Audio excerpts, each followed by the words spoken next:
发现目标，走。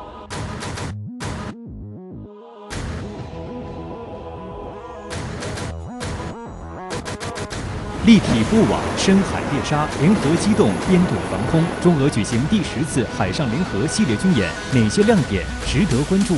这体现了新时代中俄全面战略协作伙伴关系的高水平，也体现了中俄两国两军之间高度的战略互信。中方舰艇都按计划，非常圆满地完成了对海上目标的射击。10月14号至17号，中俄海上联合2021联合军事演习在俄罗斯彼得大帝湾附近海域举行。演习以维护海上战略通道安全为课题，锤炼部队实战本领，提高两国海军共同应对海上安全威胁、维护地区和平稳定的能力。那么，此次演习是海上联合系列演习自2012年开始以来的第10次联演，哪些看点值得关注？中方舰艇编队指挥舰055型万吨级驱逐舰南昌舰首次出国参演，又释放什么信息？本期节目，军事专家张烨、评论员曹卫东在线分析，马上掌握最新消息。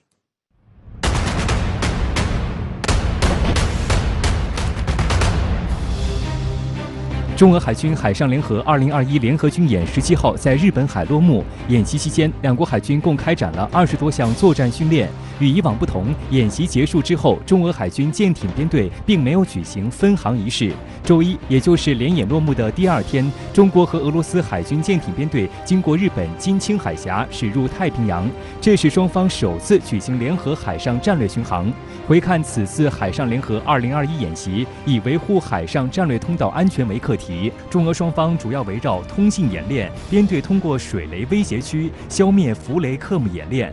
还组织编队防空、对海射击、联合机动、联合反潜等科目演练。中方参演兵力来自东部、南部、北部战区海军，包括南昌舰、昆明舰、滨州舰、柳州舰等新型导弹驱护舰、综合补给舰东平湖舰以及固定翼反潜巡逻机、舰载直升机等。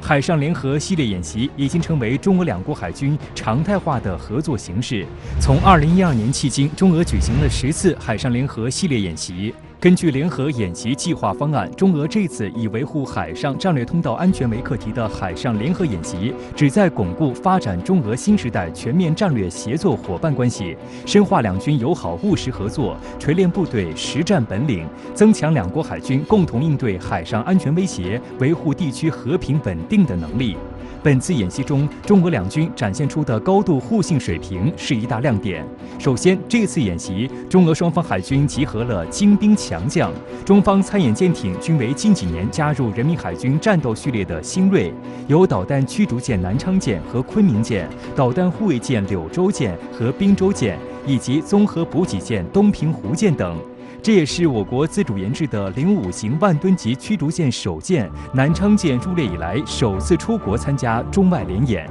南昌舰的作战能力非常强悍，它配备有目前世界上最尖端的舰载雷达，具有较强的信息感知能力。另外，它还拥有数量可观的垂发单元，具备防空、反导和对海打击的能力，能够执行全球的中低烈度的战场打击、支援等作战活动，堪称国产最强的水面战舰。尽管这是南昌舰首次出国参演，但这并不是它的首次远航秀。早在今年3月份，日本自卫队就拍摄到南昌舰领衔的海军编队在对马海峡北上向日本海航行。8月份，日本再度在对马岛西南方向海域发现南昌舰等3艘舰艇。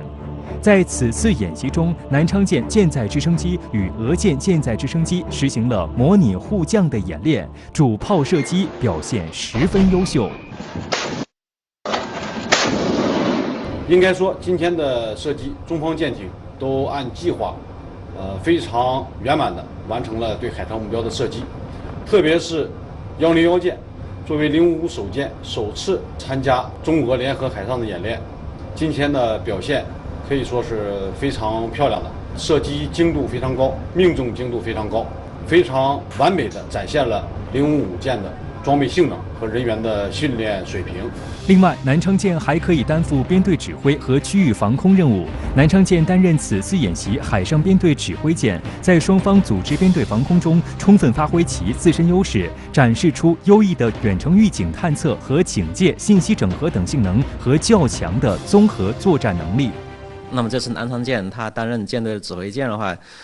这证明的话，第一个它是形成了战斗力，第二个的话，它的性能的话，综合来说是最适合担任指挥舰的。因为这艘军舰的话，一个是超过了1万吨，比较大；第二的话，它的信息化水平的话，应该是在所有的军舰里面是最好的，这样才能够这个指挥这个很复杂的一个海上战役。俄海军也派出了自己麾下的精干力量。根据塔斯社报道，俄海军参演兵力包括1艘1155型大型反潜舰、2艘20380型轻型护卫舰、2艘扫雷舰、1艘877型柴电动力潜艇等。俄方的20380型护卫舰响亮号同样是其序列中的生力军，吨位虽小，但性能可圈可点。这型舰艇采用的是隐身设计，具备立体化的防空、反潜、反舰3种作战能力。此外，从演习科目设置来看，包括编队防空、对海射击、联合反潜、反水雷等科目。这些科目均直指未来海战前沿领域，有着浓厚的实战色彩，对双方的联合水平和互信水平都有很高的要求。能够将各自的新锐力量投入演习，并且演习的都是海战中的高阶科目，足以说明中俄两军的合作水准之高，互信程度之深。